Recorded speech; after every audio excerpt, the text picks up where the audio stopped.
Hello and welcome to GB News weather from a chilly Paddington Basin in London. I'm Nathan Rao and here is your weather. Have you noticed a bit of a bite in the air? Well, unless you've been hiding indoors for the last week, you will have noticed it is getting colder. And if you like the cold, the good news is it's going to get colder this week. If you don't like the cold, that is the bad news. And if you like snow and you're in the Highlands of Scotland or in the north of England, you may get a flurry of snow this week. Probably not going to be any more widespread than that over the high ground of Scotland and over the northeast of England, but it is the first proper snow of the season and getting us in that Christmas mood. Now, we are getting a proper northerly blast down from the Arctic, coming across Scandinavia. You might say a bit of a Nordic nightmare with those cold winds coming down through the Scandinavian fjords, and that is what is bringing these cold temperatures, and it is going to last. We have high pressure over the UK this week, and opposed to low pressure, which brings the stormy weather in, which we saw last week with Storm Ciarán and Storm Debbie, high pressure at this time of year always brings clear skies, colder weather, and that Arctic feel. So, while not a widespread whiteout this week, it is certainly going to be a taste of the Arctic. Now, the east of the country this week is going to be colder than the west.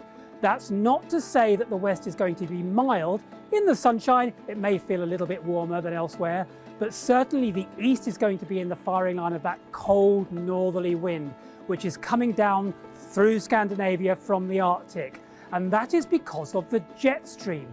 Now, we talk about the jet stream a lot in meteorology and when we're talking about the weather, and the jet stream so far this autumn has been coming across the UK in a straight zonal fashion.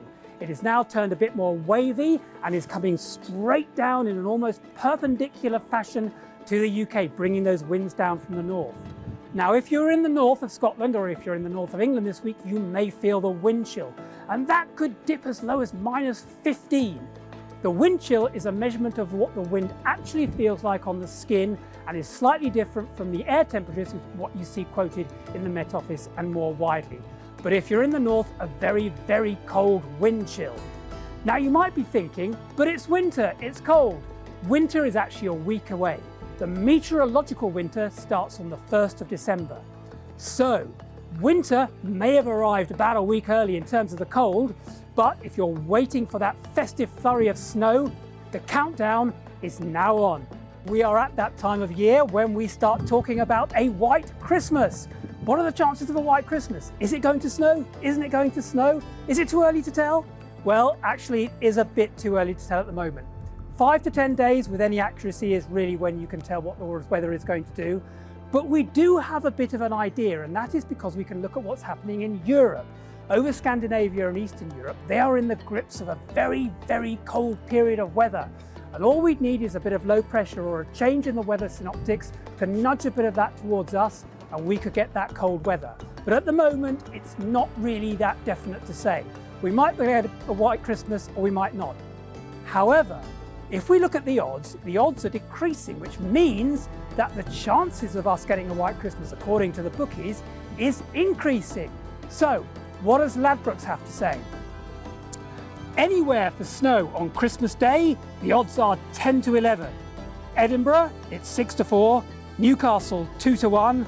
Belfast 5 to 2, Manchester 4 to 1, Liverpool 5 to 1, Birmingham 6 to 1, Dublin 6 to 1, Cardiff 7 to 1, and London, if you're in the capital, that's 8 to 1. So, fingers crossed, we may just get that white Christmas.